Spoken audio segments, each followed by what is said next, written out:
Hey guys, what's up? Welcome back to Screen Time. Here are every Sherlock Holmes Easter egg in Enola Holmes. Number 8, Enola Holmes is a solitary cyclist. Sherlock Holmes aficionados will undoubtedly be delighted at the opening scenes, which are jam-packed with Holmes references. Enola is introduced cycling across the hills, desperately rushing to meet her brothers at the station. The scene is reminiscent of The Adventure of the Solitary Cyclist, a short story originally published in 1903. Although Sherlock Holmes typically shows disdain towards women, Miss Violet Smith, the titular solitary cyclist, is one of the few he seems impressed with, in large part because of her natural intelligence. Perhaps she reminded him a little bit of his sister, who had come hurtling back into his life all those decades ago. Meanwhile, Enola Holmes' plot is a loose-end version of The Adventure of the Solitary Cyclist, in which Violet Smith was followed by a man she believed to be an enemy, but he was actually trying to protect her. In contrast, Enola Holmes is deceived by the Viscount's grandmother, who initially pretends to have her grandson's best interests at heart, but is really the one attempting to kill him. He was following me again.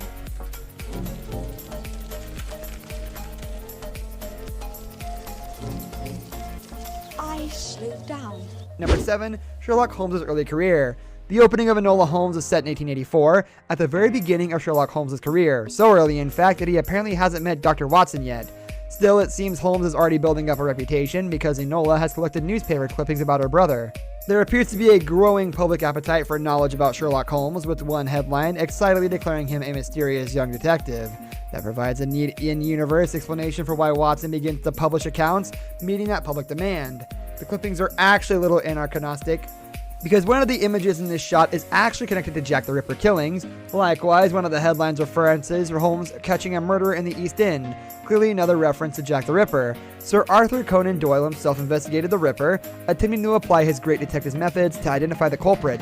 And indeed, Doyle and his mentor Dr. Bell, the inspiration for Sherlock Holmes, both identified the same culprit. They reportedly filed a report to Scotland Yard, and soon afterward the murderer stopped, which has led some to believe there was an official cover-up. In the real world, Jack the Ripper didn't begin to kill prostitutes in the East until 1888, but it seems in Enola Holmes he struck several years early and was caught by Sherlock Holmes.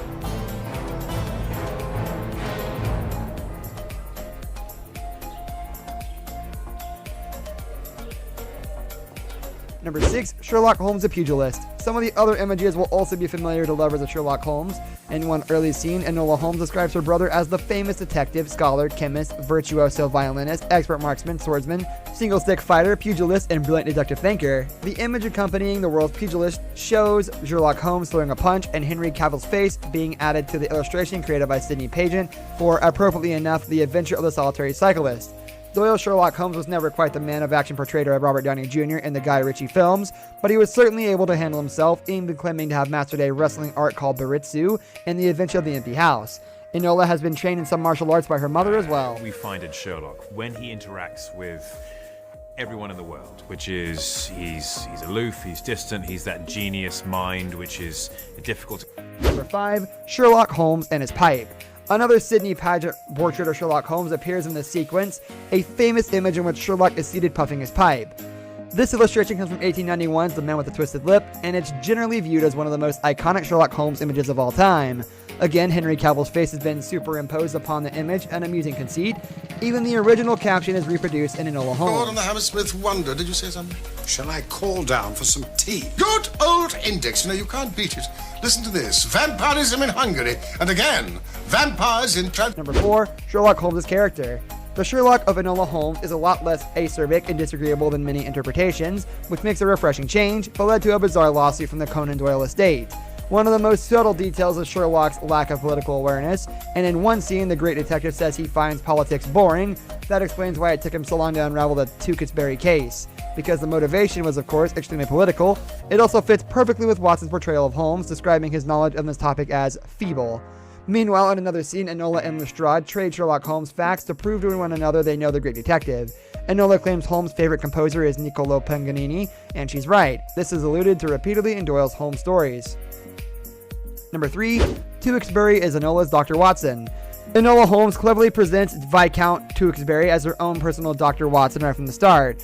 When the two first meet one another on the train, they pay homage to Sidney Paget illustrations of Sherlock and Watson in the Bascombe Valley Mystery and Silver Blaze. In the latter scene, Sherlock is shown wearing his deerstalker cap, just as Enola is wearing a newsboy cap in the Netflix movie. The dynamic between the two is a fascinating one, with Enola Holmes deliberately subverting Victorian gender norms with them. In one close-up shot of them sitting on a carriage, Enola is in a traditionally masculine pose, leaned forward with her legs uncrossed, while Tewksbury is sat up straight with his legs crossed, a Victorian lady's pose. When will I see you again?